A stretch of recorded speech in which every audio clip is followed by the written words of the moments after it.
بسم اللہ الرحمن الرحیم۔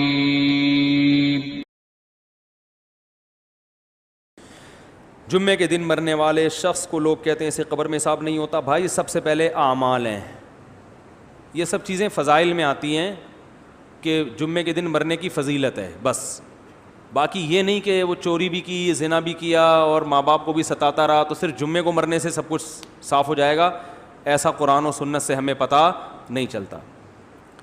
آپ ستاتے رہے، سود کھاتے رہے، زنا کرتے رہے، 27ویں رات کو بھی مریں گے تو چترول لگیں گے قبر میں، کیونکہ قرآن نے سب سے زیادہ فوکس کیا ہے عمل کو۔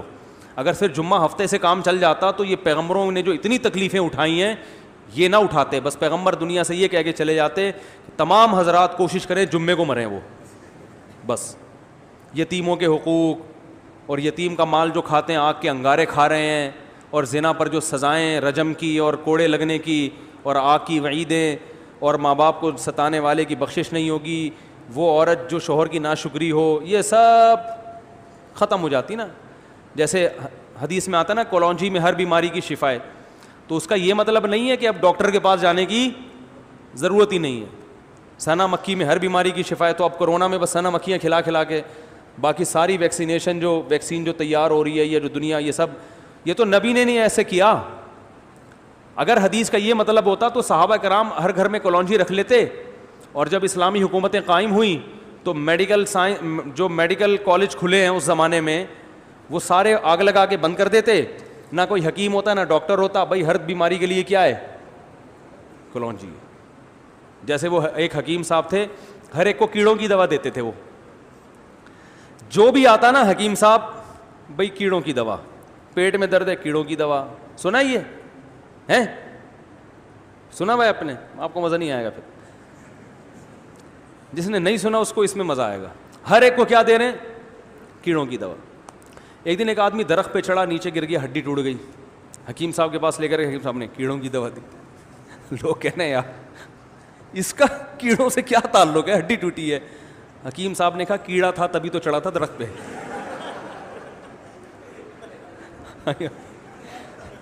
یہ آئندہ کے لیے دی ہے تاکہ آئندہ ایسی حرکت، ایک ہڈی تو ٹوٹ گئی ہے دوسری تو سلامت رہے نا،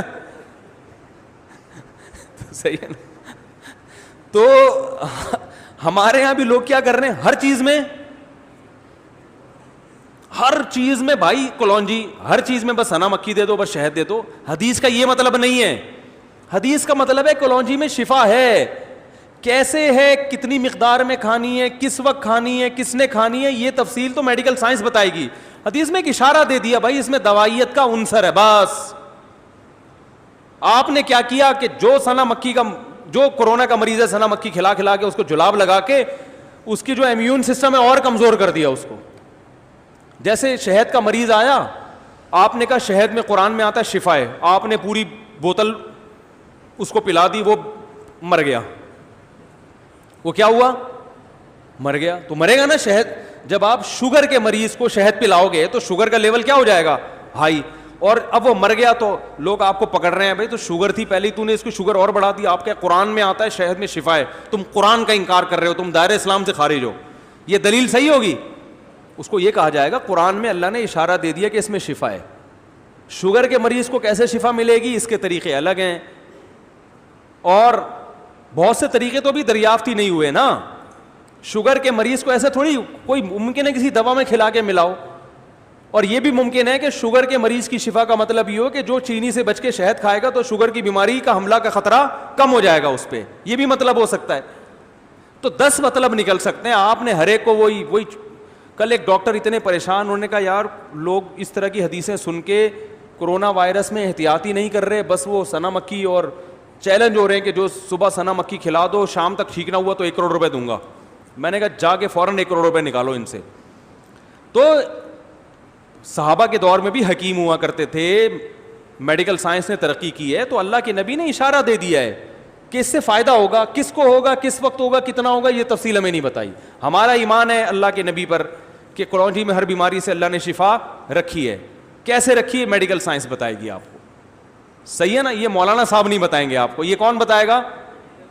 شہد میں اللہ نے شفا رکھ دی ہے، کیسے رکھی ہے، کس مقدار میں رکھی ہے، کس وقت کھانا ہے، یہ میڈیکل سائنس بتائے گی، یہ مولانا بولو بھائی نہیں بتائیں گے آپ کو, صحیح ہے نا. تو اب ہر ایک کو کیڑوں کی دوا نہ دیا کریں, ٹھیک ہے. اور کیا بات کیا چل رہی تھی, ہاں تو جمعے کے دن مرنے میں فائدہ ہوتا ہے, بس اتنا ہمیں پتا ہے. پورا ہی بخشا جاتا ہے ایسا نہیں ہے بھائی, اللہ بخش دے تو الگ بات ہے. جیسے آپ کو ہارٹ اٹیک ہو چکا ہے, اب آپ صرف کلونجی کے چند دانے چبا دو گے تو اٹیک نہیں ہوگا, ایسا نہیں ہے بھائی. اب تو وہ دوائیں بھی کھانی پڑیں گی. اور آپ نے 15 سال جو میرے مشورے پہ 2 پراٹھے صبح کھائے ہیں دیسی گھی کے, یا سوری دیسی گھی کے نہیں, وہ جو ہوٹل کے, تو وہ بھی اثر کریں گے اب 15 سال کے بعد, ٹھیک ہے نا. تو یہ سب کچھ ہوگا. تو اس لیے کلونجی بھی کھائیں, اور پہلی بات تو یہ کہ ان تمام بڑی بڑی چیزوں سے احتیاط کریں. تو اسی طرح اصل چیز ہے گناہ. دیکھو زہر, کلونجی میں شفا ہے, لیکن آپ نے کہا میں 1 چٹکی کلونجی کی بھی لوں گا, 1 چٹکی زہر کی بھی کھاؤں گا, کیونکہ زہر سے جو بیماری آئے گی کلونجی سے شفا مل جائے گی. یہ دلیل صحیح ہوگی؟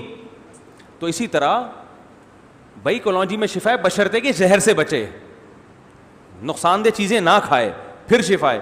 تو اسی طرح یاد رکھو جمعے کے دن مغفرت ہو جاتی ہے مرنے والے کی, بشرطے کہ جو زہر آخرت کے عذاب کا ذریعہ بنتا ہے نا, یتیموں کا مال کھانا, والدین کے حقوق ادا نہ کرنا, اس زہر سے بچے. تو پھر جو چھوٹی موٹی جراثیم ہے نا, وہ جمعے سے کیا ہو جائیں گے, وہ معاف ہو جائیں گے. تو صغیرہ گناہ, چھوٹے موٹے جو گناہ ہوتے ہیں وہ لیلۃ القدر میں مرنے سے بھی معاف ہو جاتے ہیں, جمعے میں مرنے سے بھی معاف ہوتے ہیں.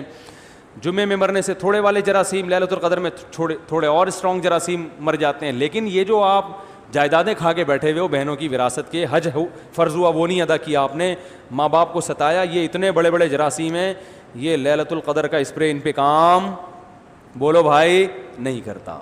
تو اس کے لیے اللہ نے قرآن میں جو توبہ کا طریقہ بتایا ہے اور حقوق العباد ہیں تو وہ واپس کرنے پڑیں گے, وہی طریقہ ہے. بعض لوگ بہت غلو کرتے ہیں, جو بھی لیلۃ القدر میں مر گیا بس وہ ڈائریکٹ جنت میں, ایسا نہیں ہے. اور یاد رکھو جو کبیرہ گناہ کا مرتکب ہو کھلے عام, تو شریعت نے اس کو فیور کرنے کی اجازت نہیں دی ہے.